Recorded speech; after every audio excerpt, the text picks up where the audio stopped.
Konnichiwa, everyone. So, in my old playthrough of Five Nights at Freddy's Security Breach, I've come across something in the game which is actually a huge flaw for the game's overall story. It is this, a fire alarm switch. And I've actually come across a few others throughout the game. How is this a huge flaw to the game's story? Well, I'm going to explain it to you all.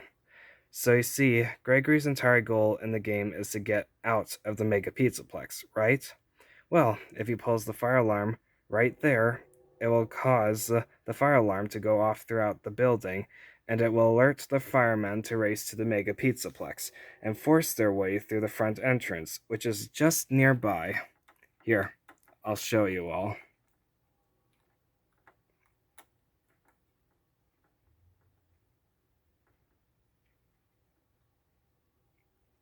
Yep, see? There it is. Right there. And all Gregory has to do after he pulls the fire alarm is hide in a nearby stroller near the front entrance and wait for the firemen to come.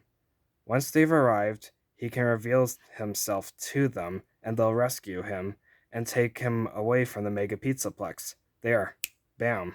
Gregory's over problem is solved before the clock even strikes 1 a.m., which technically makes all the dangers and burdens that he has to go throughout the rest of the night completely pointless. I mean, yes, he wouldn't have been able to stop Vanny and Burntrap, but he didn't even know about them much earlier in the game. So if he saw that, he had the option to use the fire alarm to escape the building ahead of time with a group of firemen protecting him, which you can all see that he technically does have. He would take advantage of it. I mean, yeah, he would probably get into a bit of trouble, but hey, at least he's alive and safe. Don't get me wrong, I'm fully aware that the overall Five Nights at Freddy series doesn't offer a flawless story, but the fire alarm situation is a very huge plot hole in this game, and that has been overlooked. In honesty, I'm surprised that not very many people have pointed this flaw out, or at least as far as I'm aware. I was able to find this flaw because I'm very perceptive when it comes to entertainment. As a fantasy novelist, I have to learn to be very efficient and perceptive with entertainment in order to be a very great story writer. If any of you are curious, I'm the author of the fantasy novel series that's called the Reflection series, and I've gotten 3 out of 5 books published so far. You can learn more about my fantasy novels from some of my YouTube videos or on my JTL Dimension website. Anyways, moving on.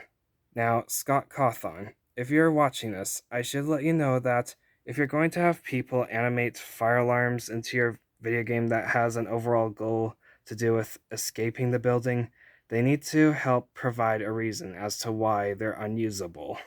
However, I have an easy solution to this flaw in your game, which I'll generously share with you. All you have to do is have your workers add in one extra duffel bag in this game that contains a message that explains why the fire alarms are unusable. For example, you could have a message from Vanessa or any other worker at the Mega Pizzaplex complaining about someone that has been constantly tampering with or cutting the wires for the fire alarms behind their backs. Then we gamers would inference that it is Vanny or the bad animatronics that are breaking the fire alarms to prevent any children, including Gregory, from getting rescued by firemen. There, that was easy to resolve. Sayonara for now.